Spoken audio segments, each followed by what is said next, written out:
অধিকাংশ বাচ্চারা বদনজর এবং বিভিন্ন খারাপ জিনের প্রভাব তাদের মধ্যে থাকে। নবীজি সাল্লাল্লাহু আলাইহি ওয়াসাল্লাম 3টা আমল শিখাইছেন, এই আমল করলে ওই বাচ্চা ইনশাআল্লাহ সুস্থ হবে। এইগুলো আমল বাপ মার শেখা লাগবে। এইগুলো আমল না শিখে বিয়েই করবেন না, আপনি বাপ মা হওয়ার যোগ্যই হন না। উদামিসা খালি বিয়ে করে ফেলছেন না, আর বাচ্চা পয়দা করে ফেলছেন আপনি। এটা নবীজির শেখানো, চেষ্টা করবেন তো ইনশাআল্লাহ।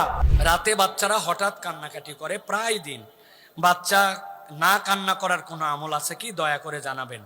দিনদার পাত্রপাত্রীর সন্ধানে ভিজিট করুন orthicdin.com। প্রিয় ভাই এবং বোনেরা, আমাদের অনেক বাচ্চা কাচ্চায় আছে যাদের বাচ্চা কাচ্চারা অনেক সময় কান্নাকাটি করে। প্রথম কথা হচ্ছে, নবী করিম সাল্লাল্লাহু আলাইহি সাল্লাম উম্মতকে নির্দেশনা দিয়েছেন তোমরা ট্রিটমেন্ট করো, ডাক্তার দেখান।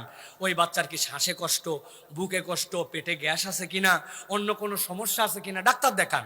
এই ডাক্তার দেখানোর পরে ওষুধ খান, ট্রিটমেন্ট, সাথে সাথে বাচ্চার জন্য রুকিয়া করেন।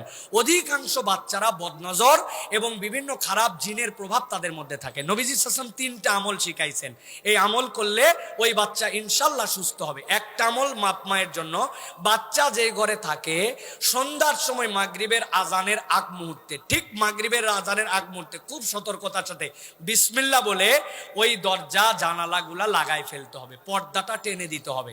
মাগরিবের পর প্রয়োজনে আবার খুলে দিবেন, কিন্তু অধিকাংশ মায়েরা ছোট বাচ্চাদের ক্ষেত্রে আমল করে না। আপনার জানলাটা বন্ধ করতে হবে বিসমিল্লাহ বলে, পর্দাটা টেনে দিতে হবে আপনাকে। এইটা আপনাকে সতর্কতার সাথে খেয়াল করতে হবে, 1 নম্বর। 2 নম্বর, নবী করিম সাল্লাল্লাহু আলাইহি ওয়াসাল্লাম একটা আমল শিখাইছেন, ওই বাচ্চাকে বিসমিল্লাহিল্লাযী লা ইয়াদুররু মা ইসমিহি শাইউন ফিল আরদি ওয়ালা ফিস সামা, এই দোয়াটা পড়বেন, পড়ে ওই বাচ্চার গায়ের মধ্যে ফু দিবেন। এইটা হচ্ছে আপনার সকাল সন্ধ্যার আমল। এইটা করে দিলে আল্লাহ নবী বলছেন তার গা বন্ধ হয়ে গেল, কোনো জিন শয়তান তার ক্ষতি করতে পারবে না। সুবহানাল্লাহ বলেন। 3 নম্বরে তার জন্য আমল, সকালবেলা সূরা ইখলাস, সূরা ফালাক, সূরা নাস, আউযুবিল্লাহি বিসমিল্লাহ সহ পড়বেন, পরে হাতের মধ্যে ফু দিবেন। ফু দিয়ে ওই বাচ্চার সামনে থেকে এরকম করে গামস করে দিবেন। আবার ইখলাস, ফালাক, নাস ফু দিবেন, সামনের থেকে এরকম করে গা বন্ধ করে দিবেন। আবার ইখলাস, ফালাক, নাস ফু দিবেন, এরপর এটা বন্ধ করে দিবেন। এইটা করবেন। আর একটা আমল অনেকে বলে সরিষার তেল আছে না, ওই সরিষার তেলের মধ্যে সূরা ফাতিহা 7 বার করে ফু দিবেন, দিয়ে 7 জায়গায় লাগাবেন। ওই তেলটা নিবে মাথার তালুতে একটু লাগাই দিবে, এরকম করে নখে নিবে, 2 কানের মধ্যে লাগাই দিবে। কয় জায়গা হলো? 3 জায়গা। কি রে ভাই, ভুল হিসাব করেন কেন? মাথা, 2 কান, কয় জায়গা? এরপরে আবার একটু তেল নিবে, 2 নাক, কয় জায়গা? 5 জায়গা। এরপরে নাভি আছে না, নাভি, এই নাভিতে একটু দিবে। আর যদি মনে করে যে ওই বাচ্চার জন্য বৃদ্ধাঙ্গুলির যে 2 মাথা আছে, পায়ের 2 মাথায় দিবে। সূরা ফাতিহা 7 বার করে পানিতে ফু দিবে, তেলে দিয়ে এইটা দিবে।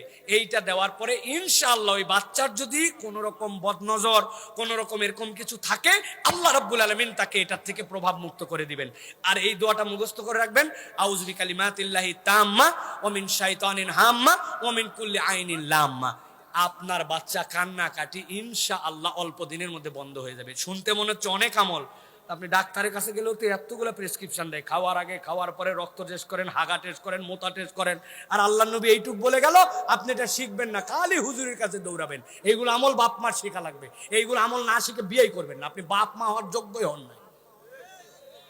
উদামিসা খালি বিয়ে করে ফেলছেন না, আর বাচ্চা পয়দা করে ফেলছেন আপনি। এটা নবীজির শেখানো, চেষ্টা করবেন তো ইনশাআল্লাহ।